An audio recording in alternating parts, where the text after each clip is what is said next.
오늘 말씀은 생사의 기로를 가르는 선택이라는 제목으로 함께 말씀을 나눠보고자 합니다. 이스라엘이 가나안 정복 전쟁에서 가장 먼저 선택한 지역이 있었는데 이 지역이 이스라엘의 운명을 가르게 됩니다. 첫 번째 지역이 여리고지요. 그 다음에 아이성을 정복하게 됐습니다. 가나안 땅의 중부 지역의 주요 거점을 확보한 겁니다. 이것이 마치 인천 상륙 작전과 같은 아주 효과적인 작전이었습니다. 가나안 땅의 남과 북의 중간 허리를 잘라낸 겁니다. 그러니까 가나안 족속들이 힘을 합쳐서 이스라엘을 대적하지 못하도록 상황을 만들었다는 겁니다. 이제 가나안 정복은 남방과 북방 정벌로 크게 나누어질 수 있습니다.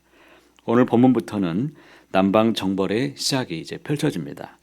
그런데 오늘 말씀에서 주목해야 될 것이 있는데 남방과의 전쟁에 발단이 된 기브온과의 화칙을, 이 화친에 대해서 성경이 주목하고 있습니다. 이스라엘이 아이성을 점령한 이후부터 가나안 족속들이 힘을 합쳐서 이제 이스라엘과 맞서려는 상황 가운데 있었습니다. 그런데 이 상황에서 가나안 족속들 중에 배신자들이 출현하게 됩니다. 이 전쟁에서 백기를 든 족속이 있었는데 우리가 잘 아는 것처럼 기브온 족속이죠. 기브온은 가나안 중부에 해당하는 도시에 살고 있었던 백성들이죠. 이스라엘이 점령한 아이성과 아주 가까운 지역에 위치한 성읍 사람들입니다. 기브온은 생사의 기로에서 아주 큰 결단을 내립니다. 기브온은 이 생사의 기로를 에서 무엇을 선택하게 됩니까? 9절 말씀 보십시오. 그들이 여호수아에게 대답하되 종들은 당신의 하나님 여호와의 이름으로 말미암아라고 말씀합니다. 그들은 세상과 하나님 사이에서 엄청난 고민을 했습니다. 우리가 죽기를 각오하고 싸울 것이냐, 아니면 생존할 것이냐, 생존한다면 어떻게 살아남을 것인가, 엄청난 고민을 했을 것입니다. 세상과 하나님 사이에서 그들이 누구를 선택합니까? 하나님 여호와를 선택합니다. 하나님을 선택하는 큰 결단을 내렸습니다. 이스라엘의 백성들, 그 하나님을 인도해내신 하나님 앞에 우리가 살아가자. 그들은 꾀를 내어서 이스라엘과 화친을 시도합니다.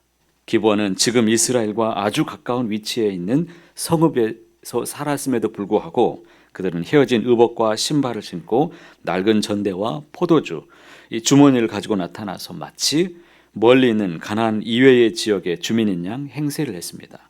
그리고 이스라엘과 화친을 맺고자 한 것입니다. 하나님은 이전에 이미 가나안 이외의 지역의 사람들과 화친을 맺고 가나안 족속들은 진멸할 것을 명령했습니다. 나중에 신명기 20장을 한번 살펴보시기 바랍니다.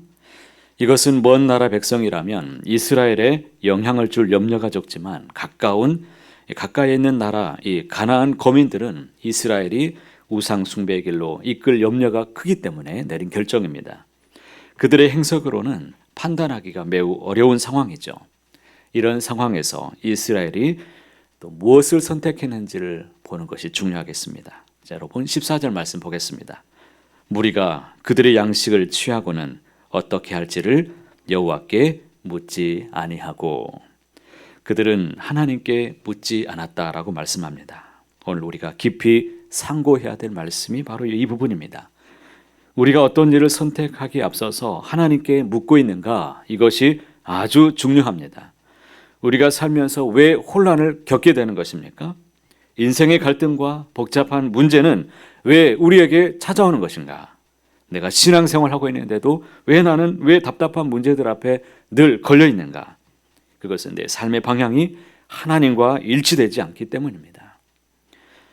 어떤 일이든 하나님께서 나를 인도하시도록 온전히 맡겨야 될 것입니다. 우리가 어떤 일을 결정할 때 가장 필요한 것이 무엇일까요? 그때 가장 필요한 것은 바로 하나님 앞에 나아가는 것이고 그 하나님의 이름을 부르는 것이고 간구하는 것인 줄 믿습니다.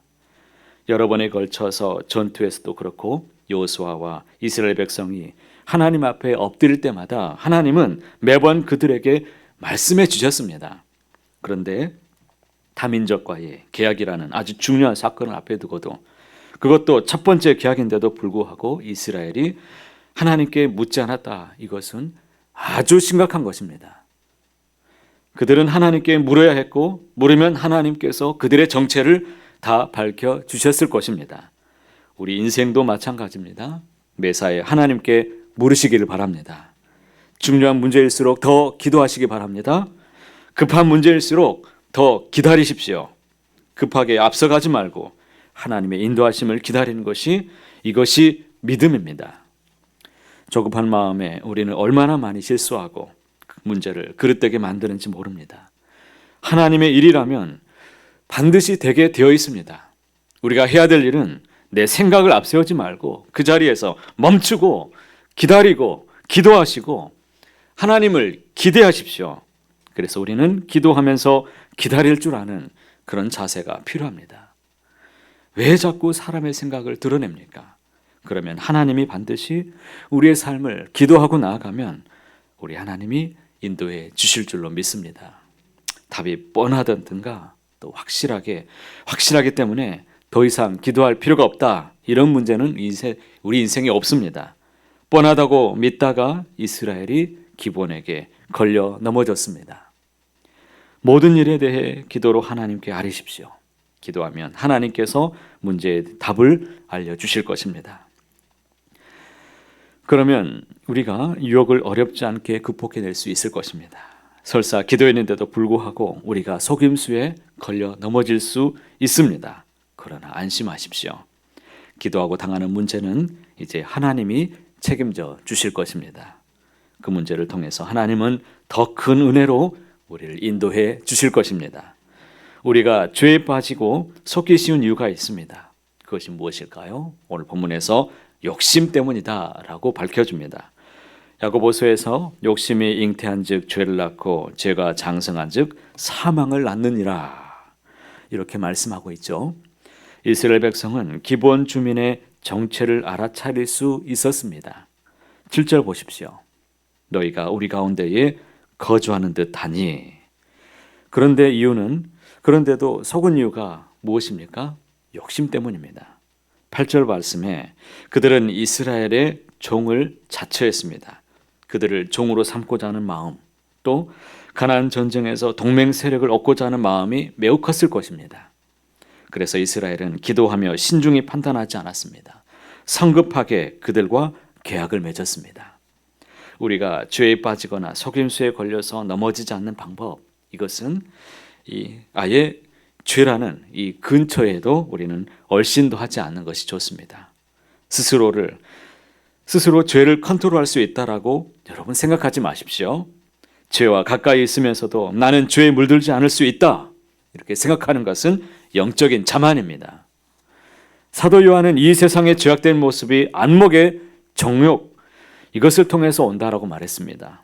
죄에 대한 욕심, 죄에 대한 소원이 우리에게 생기게 되면 그것을 이길 수 있는 방법이 없습니다.